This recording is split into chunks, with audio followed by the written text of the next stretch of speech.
ओम शांति। अॼु त मां वाक्य 18/1/76 जा समृद्धि दिवस जे रूप में स्मृति दिवस।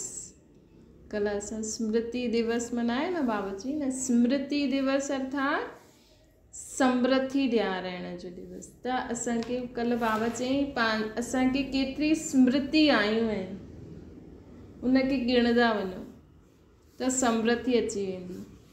अॼु बाप दादा इन में चवनि था पंहिंजी सर्व लवलीन ॿारनि खे ॾिसी बाप दादा जे स्नेह जो रिस्पॉन्स ॾियनि था। अॼु बाप दादा सर्व लवलीन ॿारनि खे ॾिसी ॿारनि जे स्नेह जो रिस्पॉन्स ॾियनि था। सदा बाप समान विदाता वरदाता आहियो। सदा विश्व कल्याणकारी, विश्व जे राज्य अधिकारी, सदा माया प्रकृति सर्व परिस्थितियुनि ते विजयी। अॼु बाप दादा सर्व विजयी ॿारनि जे मस्तक जे विच में विजय जो तिलक चमकंदो हुओ ॾिसनि था। अॼु बाप दादा सर्व ॿारनि जे मस्तक जे विच में विजय जो तिलक चमकंदो हुओ ॾिसनि था। ॾिसो तव्हांजे मस्तक जे विच में विजय जो तिलक आहे। सर्व ॿारनि जे हस्तनि में इहे ई विजय जो झंडो बि ॾिसनि था। सर्व ॿारनि जे हस्तनि में विजय जो झंडो बि बाप दादा ॾिसनि था। हर हिक जे दिलि जी आवाज़ आहे विजय असांजो जनम सिद्ध अधिकार आहे। ये नारो गूंजदो हुओ ॿुधाए में ॾिए थो। अॼु अमृत वेले सर्व ॿारनि जी स्नेह ऐं आह्वान जा मिठे मिठे आलाप ॿुधनि पिया बाबा। 18 जनवरी वैसे तो रोज़ ही कंदा आहिनि, लेकिन विशेष 18 जनवरी ॾींहुं सभिनि जी उहा स्मृति हूंदी आहे न, हुन सां थोरो माहौल ठही वेंदो आहे। असां रोज़ ही हिन स्मृति सां सभु योग करूं त दुनिया केॾी जल्दी बदिली वञे। त ये असांजी स्मृति सां ई वायुमंडल ठहींदो आहे। त बाबा चवनि था कि अमृत वेलो सर्व ॿारनि जे स्नेह ऐं आवाज़ जा मिठा मिठा आलाप बाबा ॿुधईं। दूर दूर बिछड़ी हुई तड़पदी हुई गोपिकायूं नदी जे समान सागर में समाइजी वियूं। बाप दादा बि ॿारनि जे स्नेह जे स्वरूप में समाइजी विया। बाप दादा बि ॿारनि जे स्नेह में समाइजी विया। हर हिक जे मिठे मिठे मोती हृदय जो हार ठही बाप दादा जे गले में समाइजी विया। बाबा जो त माण्हू फूलनि सां श्रृंगार कंदा आहिनि न 18 जनवरी, लेकिन बाबा चवनि था हर हिक जे मिठे मिठे मोती हृदय जो हार ठही बाप दादा जे गले में समाइजी विया। मतलब असां अगरि वैसे रोज़ न त 18 जनवरी विशेष अगरि असां ब्रह्मा बाबा कीअं सभु कुझु कईं, कीअं असांखे पालना अञा बि ॾियनि था। भले शिव बाबा त आहे ई सही, अथॉरिटी त आहे, लेकिन ख़ुदि जो सभु कुझु भुलिजी करे सर्व विश्व जे लाइ ॾियणु, केॾो त्याग तपस्या करणु, उहो बि उमिरि ॾिसो 60 वर्ष जी आयु खां पोइ। 60 वर्ष जी आयु खां पोइ तव्हां पंहिंजी ॾिसो उमिरि कहिड़ी आहे। अगरि तव्हांखे बाप दादा अगरि हाणे चए कि मां तव्हांजे शरीर में अची करे कमु करणु चाहींदो आहियां, जीअं बाबा चए हुन रीति हलो खाओ पीओ न, केॾो त्याग तपस्या करणी पवंदी, करे सघंदा आहियो? ब्रह्मा बाबा छा कयईं? सभु कुझु छॾियईं न, सभु कुझु पंहिंजे ॿारनि खे कुझु बि न ॾिनई। एतिरी शक्ति आहे, भले बाबा आहे, लेकिन त बि अगरि तव्हां ख़ुदि ते लॻाए ॾिसो भई तव्हां में अगरि शिव बाबा अचे ऐं चए हीअं करो, त भले शिव बाबा बि शक्ति ॾींदा आहिनि, लेकिन ख़ुदि में बि उहो हुजणी खपे न, तॾहिं त असां करे सघंदा आहियूं न। त ईअं करे असां न ब्रह्मा बाबा जी विशेषताऊं त्याग तपस्या ॾिसी करे जॾहिं हुनजे बारे में कंदा आहियूं न, ऐं मां असांजी ब्रह्मा मां आहे, त वाकई में तव्हांजे आँखनि में आंसू ज़रूर ईंदा आहिनि। जो मोती हृदय जो हार ठही बाप दादे जे गले में समाइजी वेंदो। हर हिक जे भिन्न भिन्न संकल्प वैरायटी मधुर साजन जे रूप में ॿुधाए में ॾिए पई। हाणे चारों ओर बाप दादा की यादि जी मालायूं अनेक ॿारनि जी पइजी वियूं। त असांजी बाप दादा के कहिड़ी माला पइजी वई? यादि जी। अॼु जे ॾींहुं स्मृति दिवस सां गॾु गॾु समृद्धि दिवस बि चईंदा आहिनि। अॼु जो इन यादगार दिवस ते बाप दादा जीअं आदि में ॿारनि जी सिर ते ज्ञान कलश रखे साकार द्वारा शक्तियुनि खे तन मन धन विल कई। शिव बाबा कई न, ओ ब्रह्मा बाबा साकार में दादी खे ॾिनई न, हिकु निमित दादी हुई। त बाबा चई न, हिकु बाबा ॿुधाया अथई कि निमित दादी आहे, हिकु अव्यक्त मुरली में कि निमित दादी आहे, लेकिन बाबा उन समय सर्व निमित ॿारनि खे शक्ति ॾिनई।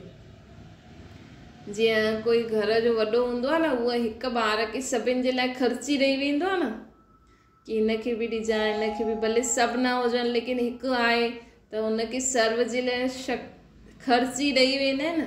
ईअं ई जॾहिं बाबा अव्यक्त थिया त उन समय बाबा चवनि था कि हिन यादगार दिवस ते बाप दादा जीअं आदि में ॿारनि जे मथां सिर ते कलश रखियईं, मतिलबु दादी निमित थिया असां सभिनि खे बाबा जी शक्ति ॾियण लाइ।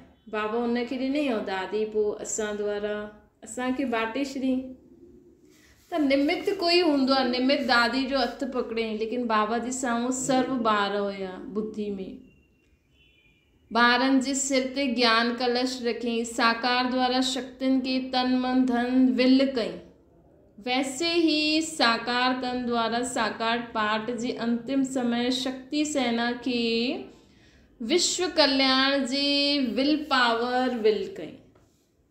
बाबा चवनि था अॼु जो ॾींहुं हिन यादगार दिवस ते बाप दादा जीअं आदि में ॿारनि जे सिर ते ज्ञान कलश रखियईं, साकार द्वारा शक्तियुनि खे तन मन धन विल कई, उहा ही साकार तन द्वारा साकार पाठ जे अंतिम समय शक्ति सेना खे विश्व कल्याण जी विल पावर विल कई।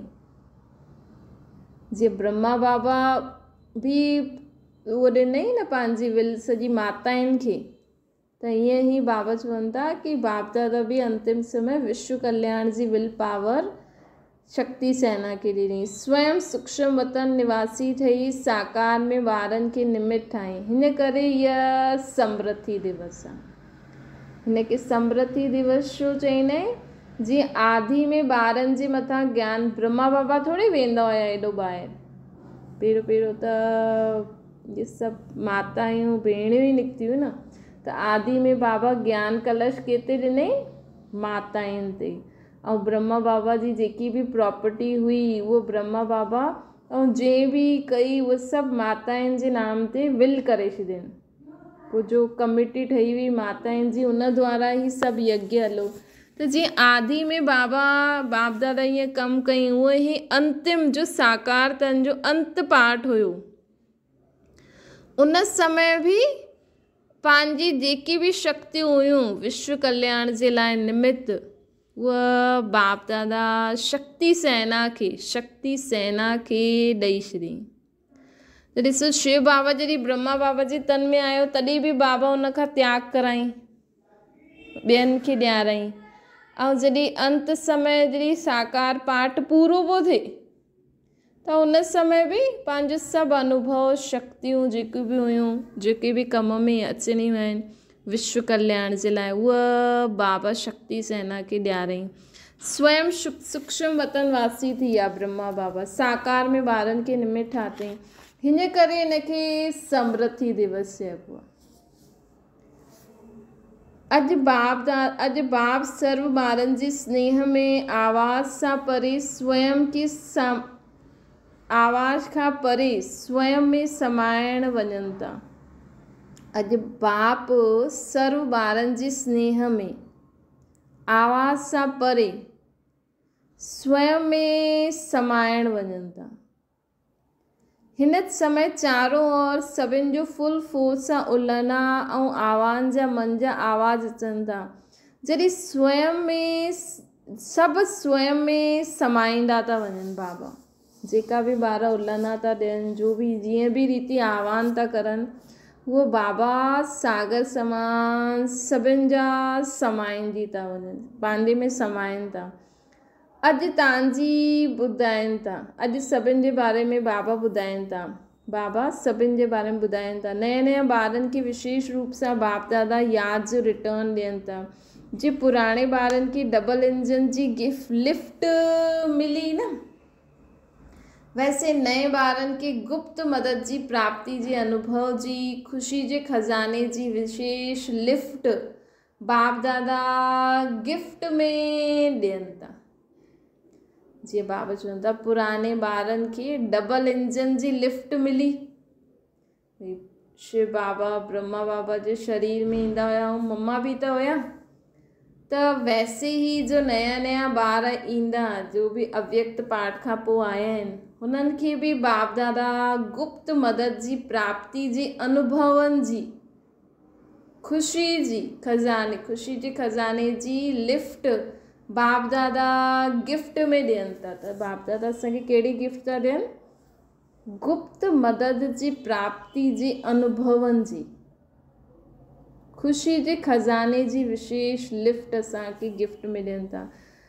उन्हनि जे अनेक उल्लना खे सेवा ऐं सदा साथ जे अनुभव द्वारा उल्लना उमंग उत्साह जे रूप में, उन्हनि जे अनेक उल्लननि खे सेवा ऐं सदा साथ जे अनुभव द्वारा,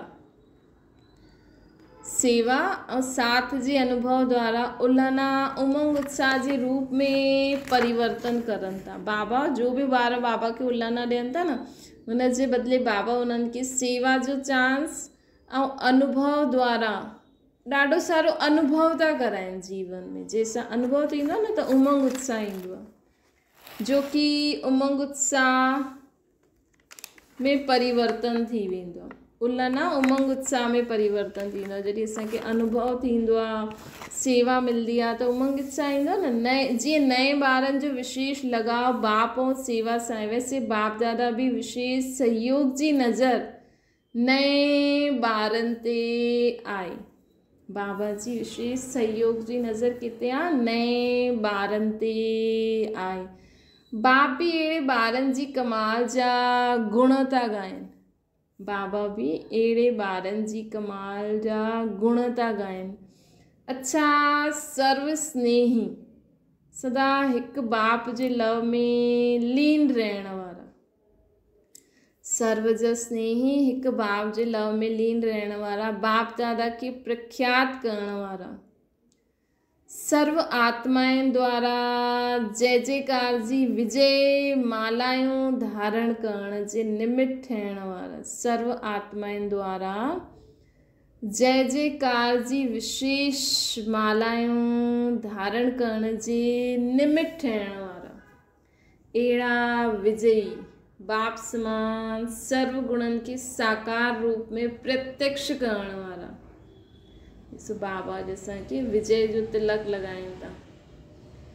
सर्व सिद्धियुनि खे सेवा प्रति लॻाइण वारा, अहिड़े विश्व कल्याणकारी बाप दादा जी भी दिल तख्त अधिकारी ॿारनि खे बाप दादा जो यादि प्यार ऐं नमस्ते।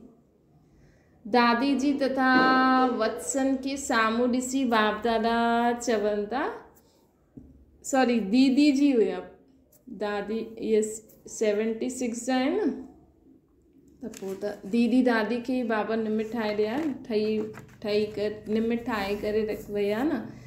दीदी जी तथा वत्सन के साम्हूं ॾिसंदे हुए बाप दादा चवनि था, ॿारनि खे विशेष, अॼु ॿारनि जो विशेष स्वरूप कहिड़ो ॾेखारे में ॾिए थो। स्नेह जे स्वरूप सां गॾु गॾु उल्लना भी ॿार ॾियनि था। कल्ह ॾिनो बाबा खे कोई उल्लना ॾिनो छा? बाबा चवनि था मूंखे बाबा उल्लना था ॾियनि। जीअं जेका जीअं साकार में अनुभव न कयो हूंदो उहो ईअं सोचंदो हूंदो मां साकार में न मिलियमि, ऐं जेका अव्यक्त में भी न मिलिया उहो उन्हनि जा उहो उल्लना हूंदा कि बाबा असां त अव्यक्त में भी तव्हां सां न मिलियासीं। त जीअं बाप ज्ञान जो सागर आहे त सागर जी विशेषता छा हूंदी आहे? जेतिरियूं लहरियूं ओतिरो ई शांत। लेकिन एक ही समय ॿई विशेषताएं आहिनि। वैसे ही सागर में हूंदियूं आहिनि न, लहरियूं बि हूंदो आहे ऐं अंदरि एतिरो शांति बि हूंदो आहे, लेकिन एक ही समय ॿई विशेषताएं आहिनि। वैसे ही बाप जे साम्हूं बाप जे समान ठहण वारनि जी बि इहा विशेषता आहे कि ॿाहिरां खां स्मृति स्वरूप ऐं अंदरि खां समृद्धि स्वरूप। त कल्ह जो बाबा होमवर्क ॾिनो हुई, केतिरी स्मृति बाबा ॾियाराई अथई, स्मृतियुनि खे गिणो। त ॿाहिरां स्मृति स्वरूप, अंदरि आत्मिक, आत्मा में शक्तिशाली स्थिति। ये स्मृति रखो कि मां बाबा परमात्मा जो ॿार आहियां, मां शिव बाबा जो बालक आहियां, मां शिव बाबा जो स्टूडेंट आहियां, शिव बाबा जो सतगुरु जो फॉलोवर आहियां न। त इहे ई ॿियो बि ॾाढी सारी स्मृति जो बि बाबा ॾियाराई अथई असांखे कि मां भॻवान खे ॼाणण वारी, बाबा सां मिलण वारी, उन सां गॾु वेही करे खाइण वारी, उथण वारी, घुमण वारी आत्मा आहियां। त कहिड़ी बि स्मृति खे साम्हूं रखो त असांखे अंदरि कहिड़ी स्थिति थी वेंदी आहे, शक्तिशाली। जेतिरो ई साकार स्वरूप में स्मृति स्वरूप, ओतिरो ई अंदरि समृद्धि स्वरूप हूंदो आहे। मतिलबु साकार इमर्ज हुजणी खपे असांजी स्मृति कि मां केरु आहियां, मुंहिंजो केरु आहे, जो बि स्मृति बाबा ॾियारे थी। ॿिन्ही जो साथ साथ बैलेंस हुजे, अहिड़ो बैलेंस रहियो आहे जीअं जहिड़ो समय व जहिड़ो ॾींहुं ओड़ो स्वरूप त हूंदो ई आहे न। ॾिसो कल्ह जीअं 18 जनवरी, असां रोज़ सोचो 18 जनवरी रोज़ शिवरात्रि आहे। शिवरात्रि ॾींहुं बि केॾो माण्हू उमंग उत्साह में बाबा खे यादि कंदो आहे न। त रोज़ 18 जनवरी, रोज़ इहा शिवरात्रि, रोज़ ईअं सोचो। त बाबा चयो था कि जहिड़ो समय व जहिड़ो ॾींहुं ओड़ो स्वरूप थी वेंदो आहे, लेकिन अलौकिकता इहा आहे कि ॿिन्हिनि जे बैलेंस जो स्वरूप स्पष्ट ॾेखारे मिले। पाठ बि वॼायूं था, लेकिन साथ साथ साक्षीपन जी स्टेज बि हुजे। साक्षीपन जी स्टेज हुजण सां पाठ बि एक्यूरेट वॼाईंदो। मतिलबु छा थींदो आहे, जेतिरो असां साक्षी थींदा वेंदासीं न कि मां आत्मा बाबा सां गॾु ॻाल्हायां थी, ॿुधां थी, कमु थी करां, त ओतिरो असां एक्यूरेट पाठ वॼाईंदासीं। लेकिन पाठ जो स्वरूप न ठहींदो आहे, अर्थात पाठ जे वश न थींदा आहियूं। बाबा चवनि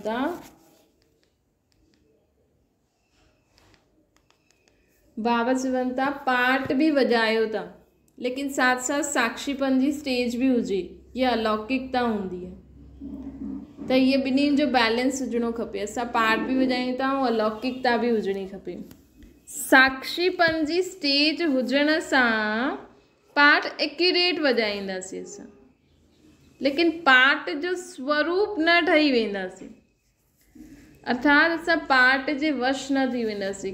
असां हिन समय पाठ जे वश थी वेंदा आहियूं न कि भई मूंखे इहो करिणो आहे, अरे मूंखे इहो करिणो न, मां त साक्षी थी करे ज्ञान ॾियां थी, बसि थी वियो। हुन खां पोइ असां ईअं न कि मां ॾाढो ज्ञान ॾिनो, बसि असां ज्ञान ई ॾींदा रहूं, ईअं ई कंदा रहूं। न, जंहिं समय मनस सेवा मनस सेवा, जंहिं समय वाच सेवा उन समय वाच सेवा। त इहे बाबा चवनि था पाठ जो स्वरूप न ठही वञो, अर्थात हुन जे वश न थी वञो कि अरे मूंखे त ज्ञान ॿुधाइण ई सुठो लॻंदो आहे, मूंखे त कर्मणा ई सुठी लॻंदी आहे, मूंखे त मनसा ई सुठी लॻंदी आहे। बाबा चवनि था विल पावर हुजणी खपे, विल पावर हुजणी खपे कि हाणे असां इहे कमु था करूं, कयो, चलो साक्षी थी करे जो कयो कयो, वरी इहो कमु था करूं।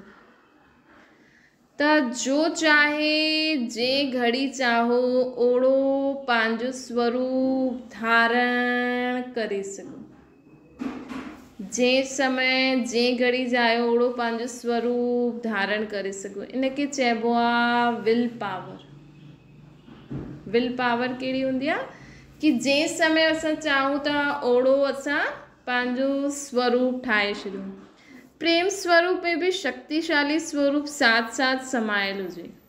मतिलबु ईअं न असां कंहिंखे आत्मिक प्रेम जे प्रेम ॾियूं था, लेकिन हुन समय असांजी शक्तिशाली स्थिति बि हुजणी खपे ताकी असां कॾहिं धोखो न खाई सघूं। सिर्फ़ु प्रेम स्वरूप ठही वेंदो त इहा लौकिकता थी वई। अलौकिकता इहा आहे जो प्रेम स्वरूप सां गॾु गॾु शक्तिशाली स्वरूप बि थियणो खपे। हिन जे लाइ शक्तिशाली स्वरूप जो अंतिम दृश्य कहिड़ो आहे? नष्टो मोहा स्मृति लब्धा ॾेखारियो आहे न। नष्टो मोहा स्मृति स्वरूप कहिड़ी स्थिति जो गायन आहे? शक्तिशाली स्वरूप जो अंतिम दृश्य। भई अगर तव्हांजी फैमिली में कोई बि आहे, तव्हांजो माउ पीउ भाउ भेण धीअ पति पत्नी आहिनि, जो बि आहिनि, असांखे त आत्मिक दृष्टि सां ॾिसणो आहे। लेकिन बाबा चईंदा आहिनि उन्हनि खे आत्मिक प्रेम बि ॾियो। त सम्झो था पंहिंजी माउ सां प्यार सां ॻाल्हायो था कि हा भई बाबा चए थई सभिनि सां प्यार। हीअं त बाबा पहिरियों त जॾहिं ज्ञान में ईंदा आहियूं त बाबा चईंदा आहिनि एतिरो नशो ईंदो आहे कि मुंहिंजी कोई माउ पीउ भाउ भेण न आहे, सभिनि सां असांखे वैराग्य धीरे धीरे ईंदो आहे। पोइ धीरे धीरे बाबा चईंदा आहिनि न सभिनि सां प्यार सां बि हलणो। वैसे त पहिरें ई चई छॾींदा आहिनि, लेकिन शुरू में आहे न उहा स्थिति ईंदी वेंदी आहे। अगरि असां ज़्यादा बाबा सां जुड़ी वेंदा आहियूं न शुरू में ई, त ही कोई बि सुठो न लॻंदो आहे। लेकिन सेवा बि करणी आहे न, सेवा बि करणी आहे, हुननि आत्माउनि खे कुझु न कुझु प्राप्ति बि कराइणी आहे। त पहिरियों त पोइ धीरे धीरे हा भई हीअ आत्मा आहे, हीअ मुंहिंजी माउ आहे, मुंहिंजो पीउ आहे, लेकिन हीअ आत्मा आहे। लेकिन कॾहिं कॾहिं असां सिर्फ़ु प्यार स्वरूप रहंदासीं न त कॾहिं कॾहिं लौकिकता अची वेंदी आहे। हिन करे मां आत्मा, हिन आत्मा खे ज्ञान थी ॾियां, हिन आत्मा जी मदद थी करां, हिन आत्मा जी सेवा थी करां। भले हीअ देह सां मुंहिंजी संबंध में माउ पीउ फलानो आहे, लेकिन मां त हिन आत्मा जी करां थी। उन समय न बाबा जी यादि में शक्तिशाली स्थिति बि हुजणी खपे ताकी हुननि जो मोह असांजे मथां हावी न थिए न। अगरि मां तव्हांजी ज्ञान में न हूंदी, उहो त तव्हांखे धीअ जे रूप में ई ॾिसंदी, लेकिन तव्हां आत्मिक स्वरूप में एतिरी शक्तिशाली स्थिति में रहंदा न, उनखे कुझु बि तव्हां मदद करो, ज्ञान ॾियो या कुझु बि कहिड़ी बि रीति तव्हां हुन सां प्यार सां ॻाल्हायो, पुछो करो, त असांजी अलौकिकता हुन में लौकिकता न लाहींदी। त इहे शक्तिशाली स्वरूप द्वारा ई संबंध में अचिजो, तॾहिं असां अंतिम दृश्य नष्टो मोह स्मृति स्वरूप जो जेको ॾेखारियो आहे उन में असां प्राप्त करे वठंदासीं। जेतिरो ई अति स्नेह ओतिरो ई अति नष्टो मोह। त लास्ट पेपर छा ॾिठो? स्नेह हूंदे हुए बि नष्टो मोह स्मृति स्वरूप रहिया न ब्रह्मा बाबा। स्नेह बि हुयो ॿारनि में, ॿारनि जी सभु ॻाल्हियूं बि पतो हुयूं, सभु कुझु पतो हुयो। स्नेह बि हूंदे हुए बि भई ॾिसो शिव बाबा ब्रह्मा बाबा जे तन में ईंदा हुया, त शिव बाबा अथॉरिटी हुई भई साकार में, त माण्हू बाबा केॾो अॻियां हली विया बिना कंहिंजी परवाह किए। लेकिन ब्रह्मा बाबा खे लॻंदो त हूंदो न कि भई हुननि त केॾो सारो सभु कुझु शिव बाबा सां कमु कई, हाणे उहे ई ॿारनि खे अकेलो करिणो पवंदो। भले अव्यक्त में बाप दादा हूंदा, लेकिन साकार त साकार ई आहे न। त ब्रह्मा बाबा खे लॻंदो बि हूंदो कि मुंहिंजा ॿार कीअं कंदा हेॾो। हालांकि शिव बाबा त आहिनि ई, शिव बाबा खे त सभु कराइणो ई आहे, लेकिन त बि हिकु माउ जे नाते कि मुंहिंजा ॿार कंदा, त बि बाबा सभु कुझु नष्टो मोह स्मृति स्वरूप रहिया न। अॼु अगरि कंहिंजी माउ बीमार हुजे त पतो त आहे बीमारी आहे, असां उन्हनि खे सकाश बि ॾियूं, उन्हनि जी मदद बि करूं, लेकिन त बि हिकु रहंदो आहे न कि आत्मा कीअं कंदी हूंदी या उहो, त हुन सां मोह त नष्ट करिणो पवंदो न। त उहे ई बाबा चवनि था स्नेह हूंदे हुए बि बाबा ब्रह्मा बाबा नष्टो मोह स्मृति स्वरूप थी विया कि सभु शिव बाबा जो कार्य आहे, सभु उन जो आहे, उहो ई कराईंदो।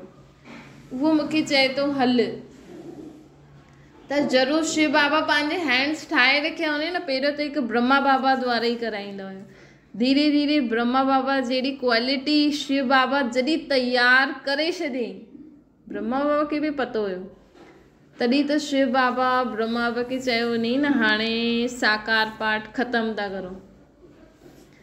त स्नेह हूंदे हुए बि ब्रह्मा बाबा नष्टो मोह स्मृति स्वरूप थी विया। हाणे जीअं पीउ आहे माउ पीउ आहे उन्हनि पंहिंजे ॿारनि खे सेट करे छॾियो, सभु उन्हनि जो घर बार आदि सभु सेट आहे,